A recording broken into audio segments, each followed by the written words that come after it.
Bismillahirrahmanirrahim. Assalamualaikum warahmatullahi wabarakatuh. Bismillahirrahmanirrahim. Innal hamdalillahi jami'a. Wassalatu wassalamu ala sayyidina Muhammadin asyrafil khalqi jam'a. Wa ala alihi wa ashabihi alladzina nalu as-sa'adatal haqiqiyata fid dunya wal uqba. Allahumma salli ala sayyidina Muhammad abdika wa nabiyyika wa rasulika nabiyil ummi wa ala alihi wa sahbihi wa sallim taslima biqadri azamati dzatika fi kulli waqtin wa hin, amma ba'du.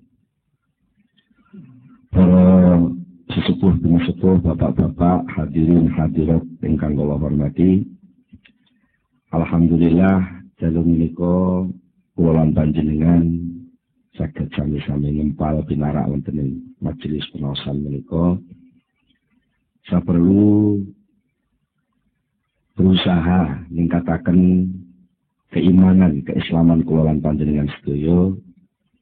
Insyaallah mangke badhe kita waos sesarengan, kita kaji sesarengan kitab Al-Hikam dening Syekh Ibnu Athaillah As-Sakandari. Ananging kangge pertemuan ingkang pertama menika langkung rumiyin badhe kula aturaken setunggalipun pengantar.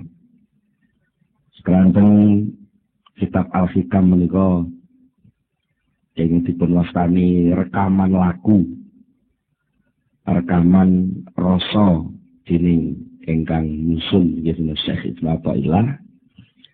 Mila sampun sakpasipun oleh saderengipun perlu wonten setunggalipun pengantar supados mangke menawi sampun dumugi lumebet wonten ing pembahasan kitab Al-Hikam mangke insyaallah boten kedadosan tumpang suh pemahaman kula panjenengan sedaya. Pertama ingkang badhe kula aturaken inggih menika nginini soal tasawuf secara umum. Inggih menika tasawuf ingkang dipun lampahaken dening para ulama salaf. Menika akhir-akhir kathah ingkang mempertanyakan sakjane tasawuf iku sumbere kok sangka Islam apa ora. Kadang-kadang wonten ingkang mencurigai praktek-praktek tasawuf menika niru dhateng agami-agami sanes. Wonten ingkang nuduh praktek tasawuf menika sampun melenceng saking ajaranipun Rasulullah sallallahu alaihi wasallam. Menika sedaya lumrah. Jalaran barang niku lek edi, barang niku lek apik, niku mesti akeh sing imitasi. Jadi kan guru enten merek napa ngoten nggih. Sing terkenal ngoten gudang garam kok. Lha niku ditiru bungkuse man yo niru ben kaya gudang garam. Mungkin enten merek napa mesti enten sing niru lah. Ketika orang meneliti ketepaan sing diteliti niku sing paling imitasi niku terus nyimpulke lek ngono tasawuf niku melenceng. Mergo ketepaan tasawuf sing imitasi. Niku kata kasus ngoten niku. Mula saking menika perlu pindah. Kula panjenengan mempelajari tasawuf niku ngangge napa? Napa ta mempelajari tasawuf niku ngangge kekuatan ilmu? Dalam arti pengetahuan, itu ilmu pangrasa, pengetahuan. Sing niku biasane ngangge alat pengamatan, observasi, terus enten hipotesa macam-macam. Napa ta? Ngangge kekuatan batasan-batasan hukum akal. Sing akal niku selalu bertanya-tanya tentang sebab dan akibat. Sing akal niku selalu ingin meneliti dan lalu menyimpulkan. Menggunakan beberapa term bahasane wong sakniki. Napa enten ungkapan-ungkapan, kesimpulan-kesimpulan digabung kesimpulan-kesimpulan akhirnya gabung-gabung jadi kesimpulan akhir napa model ngoten. Contohnya umpamane saben wong kuwi mangan. Saben wong niku mangan. Niku data awal. Data kedua, kewan-kewan liyane wong iku ya mangan. Terus disimpulno, lek ngono wong niku padha karo kewan. Kesimpulan wong padha karo kewan. Iki jenenge hasil analisa akal. Menawi bahan awalnya pun melenceng dan cara menyimpulkannya sudah salah, maka kesimpulannya pun terjadi kesimpulan yang salah. Napa tasawuf niku ajeng dibahas kangge cara niku. Enten maneh kekuatan ketiga sing mungkin rada pas. Kekuatan yang menungso niku sak liyane ngerti, sak liyane nyimpulne nganggo akal, menungso niku gadah sing jenenge roh. Roh niku nggih roh nggih. Napa nggih? Istilahnya lek umume nggih akune dewi-dewi. Iku lek diarani roh niku dimaknani nyawa. Niku isih diakoni nyawaku. Berarti dudu aku. Ya. Roh niku nggih roh jati diri kemanusiaan. Sing niku seringkali pikantuk semacam pencerahan. Moro-moro rasane ngerti. Contone panjenengan lek diteliti pemane akal niku takok. Mulai kapan sampean ngerti eneke aku nih sampean? Jadi ngangen-ngangen. Mulai kapan sampean kok kenal sing jenenge aku? Niku mboten iso jawab krana niku isyraq, pencerahan akunya sendiri, tahu tentang aku itu sendiri dan itu tidak pakai akal. Berkolek pakai akal mesti lewat penelitian.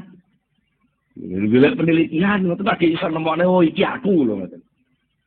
Mane sok-sok pelawak niku sok banyol niku mergo melenceng saka umume wong mikir malah muni aku ndi aku. Lho niki kuping kula tunggale ngoten niku. Niku karena niku sesuatu sing pun israt sing pun jelas ora usah digoleki wis enak. Aku niku lah. Niku sing nampa pengertian tentang onoe aku niku wau jenenge roh. Prosesnya pakai israt utawi ilham. Saterusipun menawi kalau wau sampun kita bicara ini masalah ilmu dalam arti pengetahuan, jelas ilmu sudu ilmu jurus, sudu ilmu 8 dewa, jelas ilmu niku maksudnya ilmu niku pengetahuan, tahu. Menawi kula panjenengan sedaya pengen nglebeti ilmu tasawuf dalam arti tanda kutip alam tasawuf itu sendiri menggunakan ilmu atau menggunakan pengetahuan, maka yang namanya pengamatan tahu itu sendiri, tahu itu hanya bisa mengamati kulit dan penampilan bentuk saja. Akhirnya enten sing nun sewu kebliduk tasawuf iku ya lek wong gelem nganggo sarung serodok kumel, klambine nglinting, ambune ora patek wangi, kupluke nyadam mabang suwe ora tau ganti. Nggih. Sarungan ngisor dengkul. Niku jenenge bentuk penampilan lahir. Terus niku diarteni yaiku tasawuf mesti kebujuk. Niku tasawuf niku duduk niku. Tasawuf niku duduk wong sing nganggo sarung sing elek-elek terus moh numpak sepeda motor mlaku terus. Niku mboten niku tasawuf. Walaupun mungkin nanti ada beberapa suatu keadaan si murid tasawuf itu kadang-kadang karena suatu pelajaran dia harus melakukan hal seperti itu dan itu tidak selamanya. Mungkin melalui proses itu juga bisa. Tapi bukan itu tasawuf. Nah, itu bahayanya ngoten nek lonjenengan nyimpulne apa-apa mung sekedar delok jarene kabare terus niku mungkin mesti kebliduk. Ini ibaratnya ning kaya wong delok ceritane ketoprak nglakone Sunan Kalijaga. Dan mergo delok ini delok tampilan, tidak delok Sunan Kalijaga. Akhirnya ngertine mung bentuk wagak sing ditampilno pemeran Sunan Kalijaga niku terus kebiduk. Ya iku lho Sunan Kalijaga. Padahal itu hanya pemeran Sunan Kalijaga. Iku bahayane wong sing mengamati tasawuf ngangge pengetahuan. Lajeng enten malih sing mengamati tasawuf ngangge akal. Artinya akal itu pakai hukum akal logika. Pakai kias. Namanya apa? Hukum-hukum logika untuk menyimpulkan suatu kesimpulan. Mergo nalikane kula panjenengan menggunakan akal untuk memasuki lautan tasawuf yang tak terbatas itu. Kalau kita memasuki taman-taman indahnya tasawuf, lalu kita menggunakan akal yang serba bertanya dan mesti letlek saklek. Nek iki nek A mesti kesimpulannya B. Nek A dan yang karo B arep muncul jenenge C dan begitu seterusnya. Niku pol-polane kemampuan akal itu hanya mengamati materi lahir. Senajan materi lahir itu kenging tinggi bahan awal pemikiran akal itu piyambak. Contohnya niki ana biting siji, ana maneh biting maneh siji. Terus sampean amati disimpulke biting siji dijejer karo bitung siji kesimpulane biting loro. Niku akhirnya terus dienggo pedoman senajan bitinge wis gak enek, akal pun mlaku dhewe. Siji ditambah siji mesti loro. Karena apa bahan awalnya kan materi. Lah mongko sing jeneng tasawuf itu bahan-bahan yang dipakai pemahamannya bukan material. Tapi langsung itu sesuatu yang gaib. Ya, sesuatu yang gaib. Sesuatu yang begitu luas di alam awang-awang ibaratnya ngoten sing tak terbatas. Niku lek nang akal akhirnya mengke cara wong ngoten pengen mengarungi seluruh dirgantara tapi piyambake namung ngiburno layangan ngoten tok. Napa nggih saged gayo? Mboten saged. Wong sing wis tanggih ngangge napa kongkot mau iso rutuh nggih. Nggih nggih. Ngene lah ngoten. Pesawat paling canggih kongkot iso kecelakaan. Napa malih niki soal alam di balik alam kemanusiaan itu sendiri yang itu terkait erat dengan nurun nubuwah, cahaya kenabian, alam wahyu, alam gaib, alam inti manusia yang itu sendiri, manusia itu sendiri adalah rahasia Allah Subhanahu wa taala. Nah, ini wajib dipahami dengan akal. Maka yang terjadi adalah penyempitan persoalan manusia itu sendiri. Mula saking menika kangge memudahkan dos pundi sipados kula panjenengan menika saged memahami tasawuf. Ya ampun nganggo alat sing remeh-remeh. Begitu luasnya tasawuf sing mampu saged ngrasakne tasawuf niku namung manahipun piyambak-piyambak. Mila mangke wonten ing kitab Al-Hikam. Insyaallah mangke badhe dipun paringi pinten-pinten penjelasan sing mungkin bertentangan kali kesimpulan akale wong umum. Kesimpulan akale wong umum sing salah niku dudu akale lak jane, tapi bahan sing dienggo nyimpulno niku lho kurang pas. Bahan sing dienggo nyimpulno niku kurang pas. Contoh niki contoh sing mbok menawi teng pengaosan sanes sering kula aturaken. Contohnya ngeten. Wong sing usahane sregep niku sing akeh sukses hasil dadi wong sugih. Ana wujudan jenenge usaha ikhtiar, ana akibat, ana sebab jenenge usaha, ana akibat jenenge sugih. Karena bahan ini akal nampa, terus nyimpulno lek ngono muncule sugih kuwi sangka usaha. Karena akal niki namung ngerti niki. Akhirnya sampai teng uji-uji niku akal niku terus berperan lan ngampanyekno suasana niki. Nek kowe gak gelem nyambut gawe gak iso sugih. Kage ngono lho, sampai lek duwe anak melarat di sene lho kowe ora gelem nyambut gawe. Niki pun boten pas. Sing hubungannya kali soal tasawuf. Napa? Soalnya tasawuf itu berawal saking pemahaman iman. Sementara iman jelas rukune wonten 6 termasuk sing terakhir niku wabil qadri khairihi wa syarrihi minallah. Ketentuan seluruh kehidupan ini ditentukan oleh Allah Subhanahu wa taala. Sementara pekerjaan, usaha, ikhtiar, ngamal, ibadah itu adalah perintah. Nah, niki sing kadang-kadang krana awale pun mukadimah pun keliru. Antarane nyambut gawe karo sukses niku dianggap saling berakibat. Niki rancung tadi. Terus pundi? Akal iman mengatakan bahwa soal sukses tidak sukses, tekane rezeki niku pandum peparing saking Allah. Titik. Iki bahan awal. Bahan kedua, pekerjaan, amal, tumindak, ikhtiar, ibadah, tumindak ibadah niku perintah.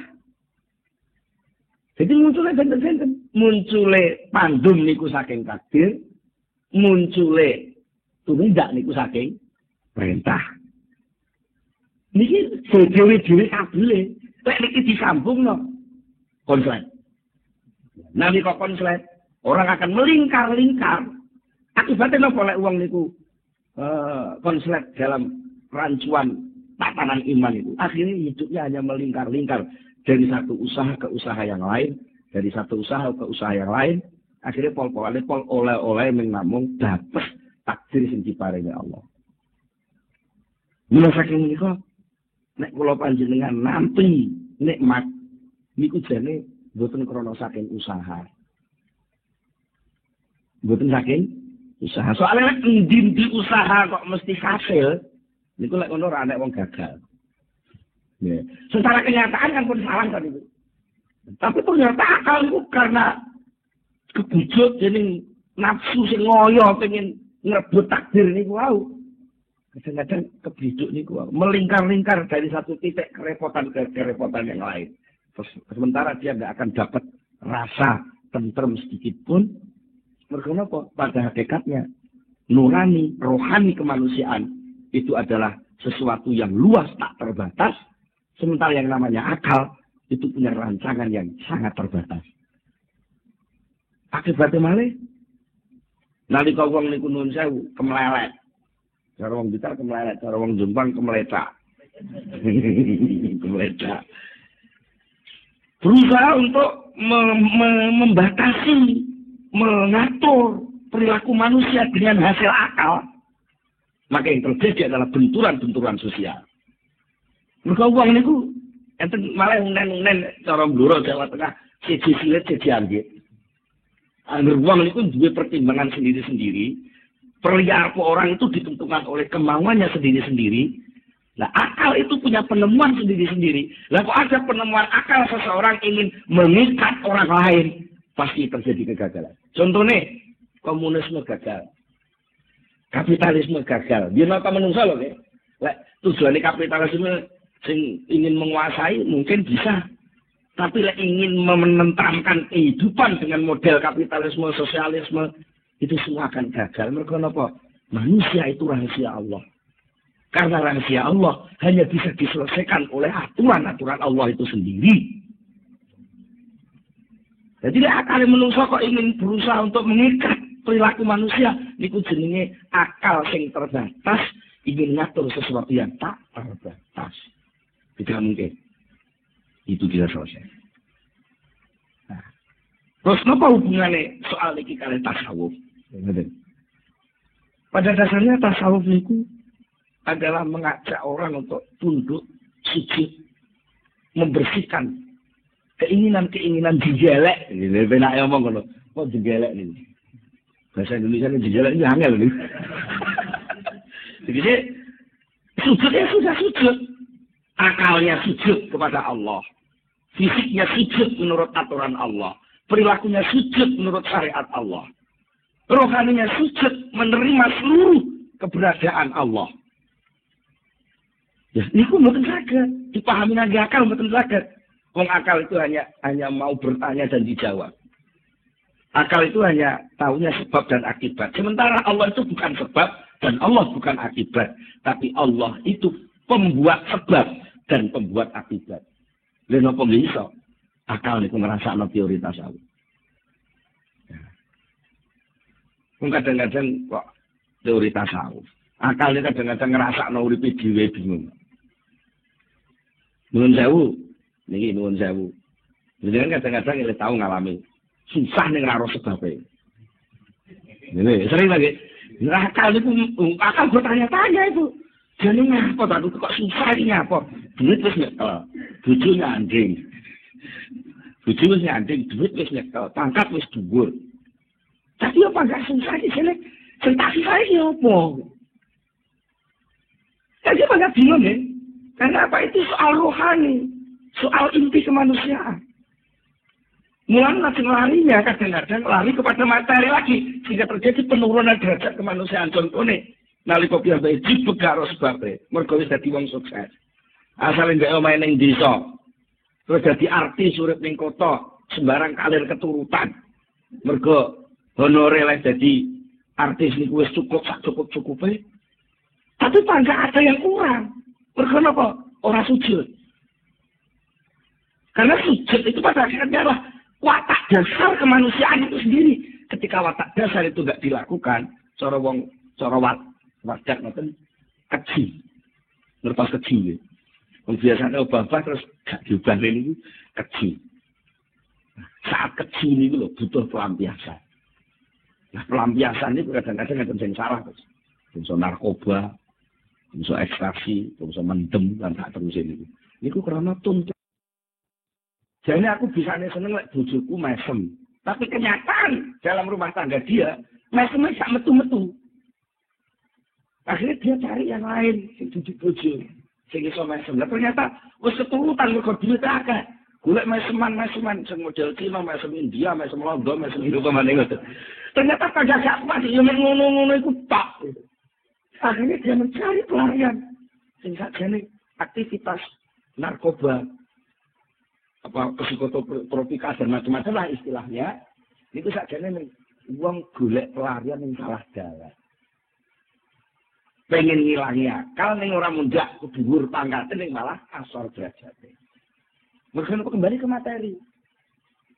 Dan hilang akal tapi naik ke wilayah yang lebih tinggi, ya itulah sebenarnya tasawuf. Jadi ya, nek pernah ngomong, apa tasawuf itu? Tasawuf itu belajar mendem. Tapi mendem Gusti Allah. Mulane sok gerakan wong tasawuf, lek pas salat niku kok pun boten krungu apa-apa persis kaya wong mendem niku.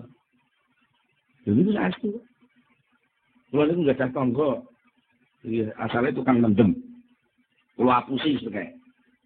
Sampeyan mendem niku ben-bengi biayane pinten, Mas? Ya kathah. Kadang-kadang le selangkung ewu mon kirak. Sampeyan purun kulo ajari mendem sing boten usah bondo. Lah kok enten lah, pun nek sampean gak percaya urung-urung wis napa enten ya aku gak nguruki. Sing penting percaya kula dhisik. Ya ampun, tapi aja lihat jajal lho. Lihat jajal. Manut kula mawon.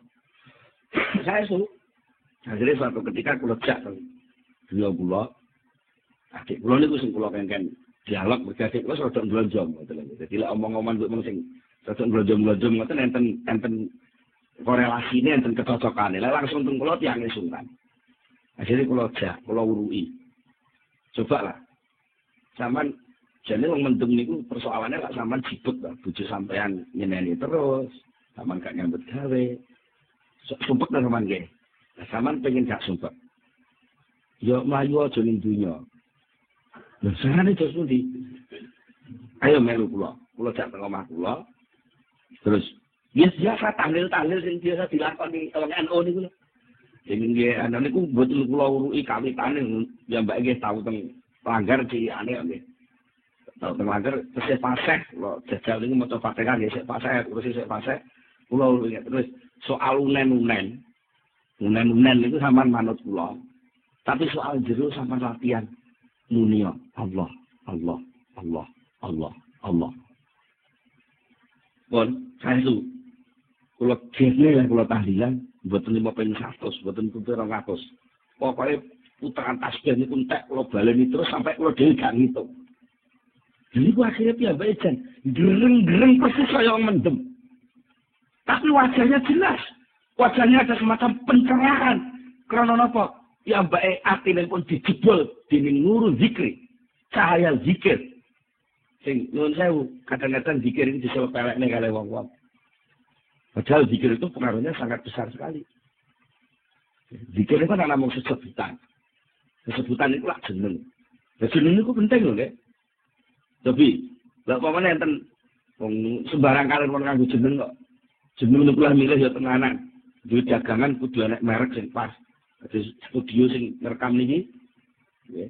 Niku lah golek jeneng ya wis diitung. Mboten sembarang nyawut ngoten kok. Pokoke radio jenenge Dudul ngono ya ora pantes gitu. Lah itu sudah. Lah apik iki kesebutan. Sebutan unen-unen. Contohnya ya Pak. Mboten ngandel. Padha-padha barang gak ngerti sampean dereng tau bukti. Durung tau roh bukti. Liwat teng pinggir desa, ngisor barongan teng Sanding Bu. Bareng-bareng bocah akeh ngoten. Terus sing sitok iku nyebut, "Demek." Terus ini reaksi sing muncul. Keplayu, padahal duitnya gak enak. Ini namanya sesebutan kan berpengaruh. Lah benten nek liwat isor barongan bareng-bareng wong akeh terus salatullah salamullah ora ana apa-apa. Dan ada reaksi riang. Lah apalagi kalau itu nama Allah. Allah niku penguasa ning penguasa. Allah niku leluhuring luhur. Maha dan maha sembarang maha niku Allah. Kok disebut masuk penjeri nur, penjeri hati. Ini mesti bereaksi. Nah, tasawuf itu sebenarnya ketika belajar berzikir adalah berusaha untuk mengetak zikir itu. Ketika diajari melakukan ibadah sholat, berusaha untuk merasakan sholat itu. Sudah tidak berpikir lagi tentang salah, sah, dan tidak sah. Mereka sah dan tidak sahnya harus dipelajari saat dulunya. Sama nopo pertemuan nenek Allahu Akbar membuka takrib. Jadi Allah Akbar itu sah orang kan betul. Itu sudah ditinggalkan, bukan gak dinggo. Dinggo tapi masih gak jadi beban. Kalau jadi orang belajar sepeda motor, kalau belajar nyetir, mengenai apa gini guru pengajaran apa belajar nyetir niku. Nanti kalau nyetir setir apa buka teori. Malah nabrak-nabrak. Teorinya sudah ditinggal karena sudah menyatu dengan dirinya. Maka dia sekarang tinggal mencari jalan yang tepat, haluan sing pas, begak tabrakan, delok rambu-rambu sing pas, dan berusaha untuk menikmati perjalanan.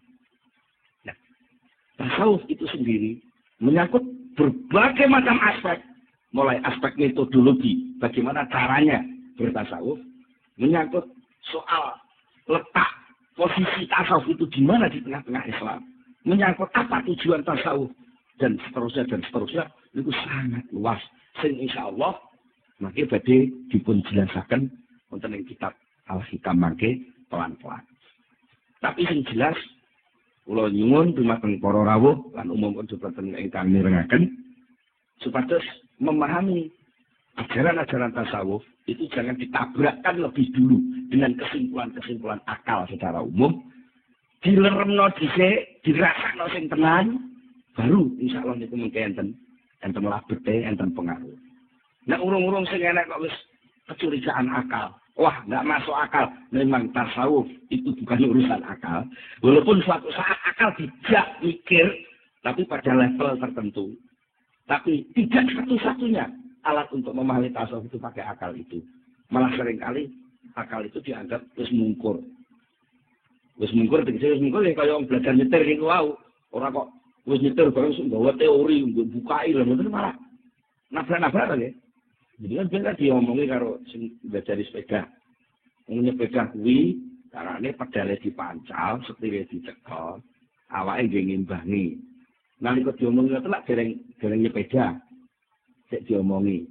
Lah terus jenengan kok nglakokne sepeda urut kaya lek ngomong niku malah tiba. Pedale dipancal, kalau wis dipancal setire dicekel ya tiba dhisik. Lah, terus putih yang bersepeda artinya apa? Ilmu tentang ibadah itu ketika masuk ke dalam tasawuf sudah bukan jadi ilmu lagi, tapi sudah menjadi satu kesatuan gerakan ibadah itu sendiri untuk berusaha dirasakan. Dari merasakan ilmu itulah akan muncul ilmu-ilmu baru, akan muncul rasa-rasa baru yang sebelumnya sama sekali nggak pernah dirasakan. Kok lah iso carane sepedaan orang nyekel setir barang. Ini kok ora tiba lho. Tadi ngoten, malah ada sing nekat nganggo BMX niku jenteng ngoten niku kok ora tiba. Malah sing pun ahli akrobat niku malah nggawa sepeda roda siji ning dhuwur tampar kok ora tiba.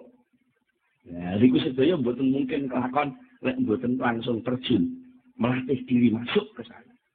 Jadi tasawuf itu pada hakikatnya adalah totalitas kehidupan sufi memasuki ajaran Islam itu sendiri. Kalau Islam ada tasawuf, ada fikih, ada tauhid, ada ini kan sebenarnya hasil kesimpulan para pemikir ulama-ulama terdahulu.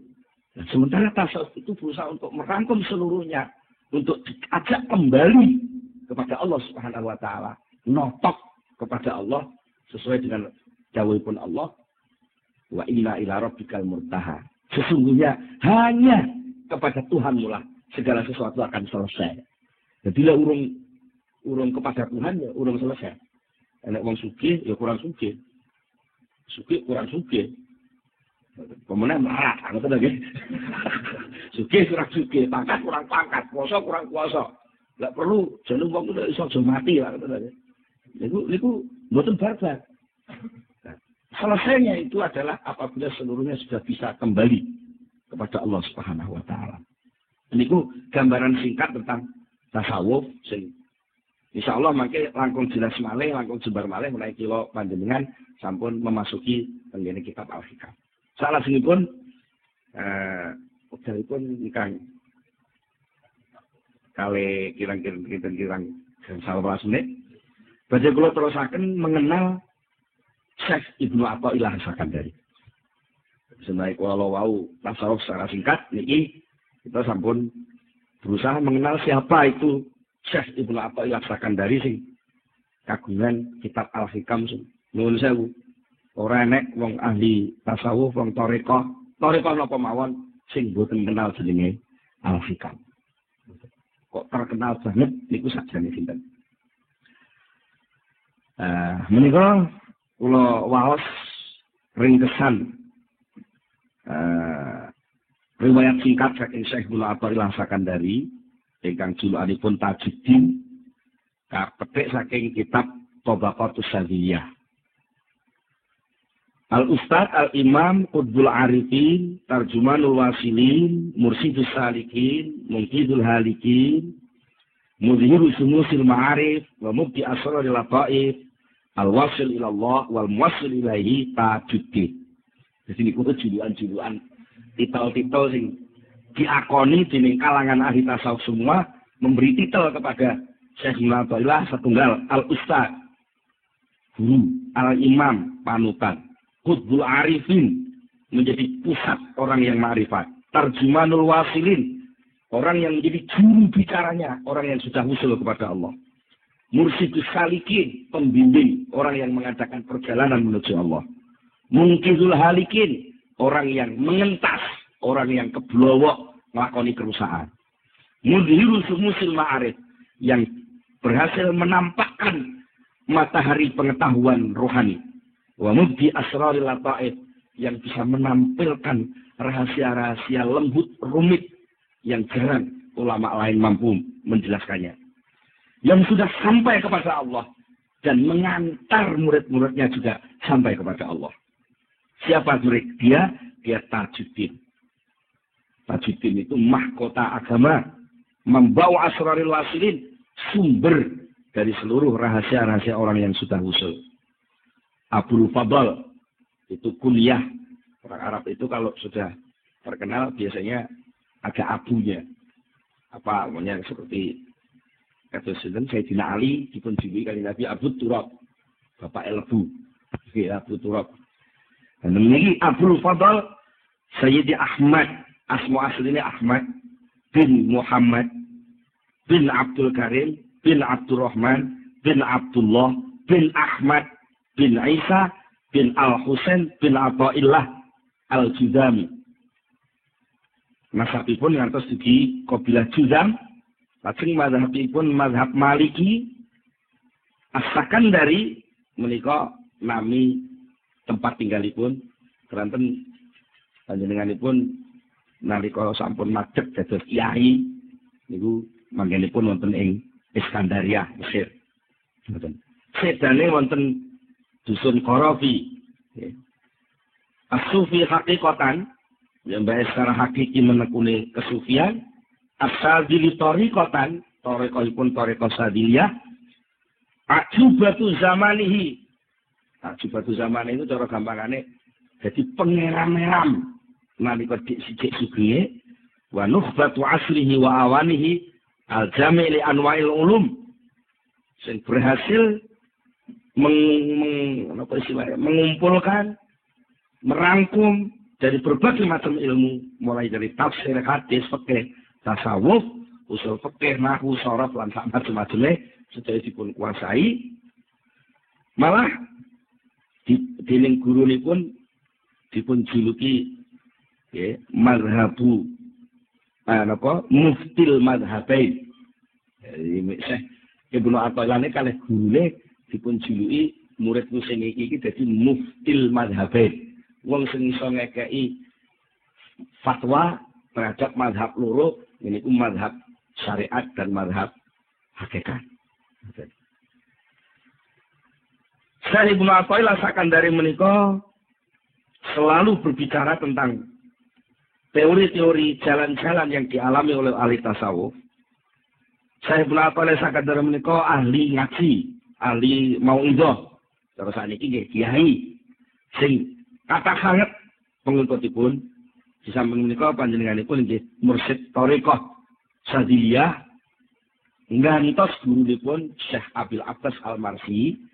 Syekh Abil Abbas Al-Marsi menika penggantosipun Syekh Abdul Hasan As-Sadili. Dados Syekh Ibnu Athaillah Sakandari menika putu murid saking Syekh Abdul Hasan As-Sadili. Secara singkat bagi kula aturaken riwayatipun dos pundi seorang Syekh Ibnu Athaillah sampai punya wawasan ketinggalan kitab sing berabad-abad. Ngantos sak menika tesih dikagumi tiyang kathah. Syekh Ibnu Athaillah ngriwayataken dhateng badanipun piyambak kanthi dawuh suatu ketika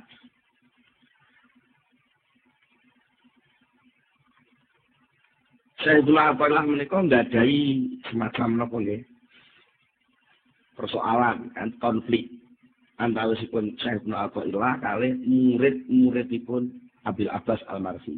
Dene nalika semanten Syekh Ibnu Athaillah mun dadi kiai. Tapi dereng melok tarekah penak omong ngoten. Kiai syariat dereng melok tarekah. Lajeng suatu ketika piyambake niku semacam nggadah ingkar dhateng praktek-praktek tasawufipun Syekh Abil Abbas Al-Marsi sing dipraktekne murid-muridipun. Jarat mukhasamatun baini wa baina ahadi ashabi Sayyidi Abil Abbas Al-Marsi qabla suhbatilahu.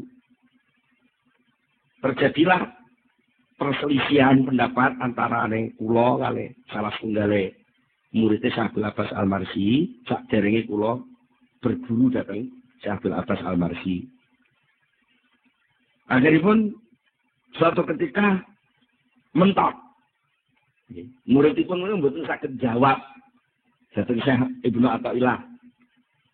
Terus muridé ngeten. Sampeyan mboten usah maju kula. Kula niki murid. Nah kula niki duwe guru. Sing penak kapan-kapan anu iki jenengan derek ngaos teng pengaosane guru kula. Derek ngaos teng pengaosane guru kula. Akhiripun dipun angen-angen kalih Sayyidul Athaillah. Kuntu fi nafsi, aku ngomong ning atiku dhewe, ya bener panjen ya ngono. Ngoten niku teng jero ati. Wes lek ngono. Daripada aku bantah-bantahan maido-maido perkara sing aku dhewe urung ro datane. Jare aku iki kiai ngalim ngomongno perkara sing urung jelas. Tak memperjelas persoalan. Cara sakniki tabayun. Nggih. Memperjelas perkara aku tak melok ngaji rono. Ngoten. Lek panjen kiai kuwi bener-bener hak apa sing didhawuhne mesti karo Allah Taala dimuncul tanda-tanda kebenarane. Akhirnya saestu jeneng Syekh Ibnu Athaillah sowan. Betul sowan ya melok ngaji ngoten mawon. Pas pengajiane Syekh sinten Abdul Abbas Al-Marsi kalau wau. Lajeng pinten Syekh Abdul Abbas Al-Marsi niku nalika niku pas nerangne tingkat-tingkat pesulukan. Niku pas nerangne ngoten niku Syekh Abdul Abbas Al-Marsi napa nggih nerangne niku sampai panjang lebar pun sampai napa nggih cara anu dipahami wong biasa angel. Mergo di antarane sing didhawuhi ngeten, di antarane niku. Syekh Abdul Abbas Al-Marsi niku berbicara tentang anfas, tentang kehidupan, kedirian seseorang. Nerangaken derajat-derajat suluk dumateng Allah. Nerangaken tentang pengetahuan-pengetahuan, pengalaman-pengalaman sing dilakoni wong suluk. Nerangaken tingkat kedekatan wong suluk dumateng Allah, macam-macam wong suluk. Sampai panjenenganipun dawuh sing pertama Islam. Niku jenenge darajatul inqiyad, derajat tunduk dumateng Allah. Terus taat, terus melakoni syariat. Sing nomor loro iman, yaitu diarani maqam makrifat, mengenal hakikat syarak dengan mengerti keharusan-keharusan hamba. Niku lek wong tingkat iman. Lajeng sing nomor 3 ihsan. Niku suasana orang membuktikan kehadiran Allah Subhanahu wa taala dalam hatinya. Dengan istilah lain, terus saya Abdul Abbas, istilah lain kamu bisa berkata, yang pertama Islam itu namanya ibadah, yang kedua iman itu namanya ubudiyah, yang ketiga ihsan itu abudah. Diterangke malih, istilah sampai pinten istilah. Sing cara wong ngaji sampai blenek. Pinten istilah. Akhirnya kesimpulanipun Syekh Ibnu Athaillah sing asale jane pun rada suudon dhisik niku wau. Ya mbake terus yakin. Akhirnya kula yakin terus Syekh Ibnu Athaillah bahwa Abdul Abbas Al-Marsi ini dapatnya ilmu tidak sekedar dari kitab, tapi langsung dia dapat loberan lautnya ilmu Allah. Nek teko kitab ae aku wis kenal kok wong aku jago kitab ibaratnya karo sakniki ngoten. Aku tukang maca kitab kok aku wis kiai. Ya tapi kena ukapan-ukapan ukara-ukara secara apapun gak kena dibantah, tapi ora enek di kitab. Mesti iso kok pengenan.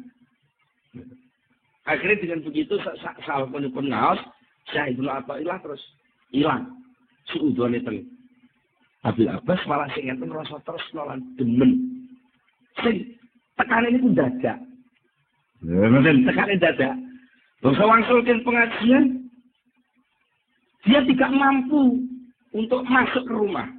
Kaya niku ndelok omah niku wis mboten iso. Pokoke kaya ki apake mlebu omah niku wis ora doyan lah kenapa. Ketolak atine nolak mau mlebu omah. Enten rasa-rasa sing aneh. Sing sakjane apa ta rasa? Iki ku mboten ngerti. Ya mbak ini ku mboten ngerti. Terus ya mbak nyepi. Nyepi delok langit. Akhirnya mboten kuat ngampet. Terus ya mbak nyimpul kaya iki gak iso ngudari lek ora Syekh Abdul Abbas Al-Marsi. Akhiripun Sayyidina Athaillah sowan dengan Syekh Abbas Marsi menyatakan kula niki kangen dateng jenengan. Syekh, buka. Ana wallahi buka. Akhirnya Syekh Abdul Abbas jawab, ahabbakallahu kama ahbabtani. Ya muga-muga Gusti Allah nyenengi sampean kaya oleh sampean demen teng kula. Niku pun kesindir pun. Wong mesti kan assalamualaikum kok malah pedhok ora muni assalamualaikum. Karena napa brontone pengen kepanggih Syekh Abdul Abbas Al-Marsi. Akhiripun sak sampun mekaten sedaya kawontenan sing dialami Syekh Ibnu Athaillah sedaya dipun pasahaken dhateng gurune, dipun tuntun dening gurune Syekh Abdul Abbas Al-Marsi sampai Syekh Abdul Abbas Al-Marsi nuding temenan. Lek bocah nom sing wis pinter dadi kiai iki kok manut aku tenan tekun. Sok ben akhire dhek arep dadi muftil mazhabe. Dhek arep nguasani ilmu lahir lan ilmu batin. Nikulah Syekh Ibnu Athaillah sing insyaallah mangke kitabipun Al-Hikam bagi kita pelajari sesarengan wonten ing pertemuan-pertemuan ingkang badhe dateng. Kula kinten cekap semanten rumiyin. Monggo kita tutup pengawasan menika kanthi sesarengan maos Al-Fatihah.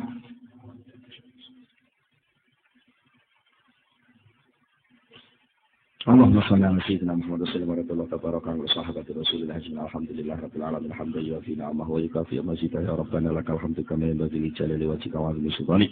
Allahumma shalli ala sayyidina Muhammad wa shalli ala sayyidina Muhammad wa tsabbit imanana wa nawwir qulubana wa sallimna fid dunya wal akhirah. Birahmatika ya arhamar rahimin Allahumma fa'udhu mana barik ulumana Allahumma fa'udhu mana barik ulumana. Birahmatika ya arhamar rahimin Rabbana atina fid dunya hasanah wa fil akhirati hasanah wa qina adzabannar. Subhana rabbika rabbil izzati amma yasifun. Wassalamun alal mursalin walhamdulillahi rabbil alamin. Al-Fatihah. Akhirul kalam. Assalamualaikum.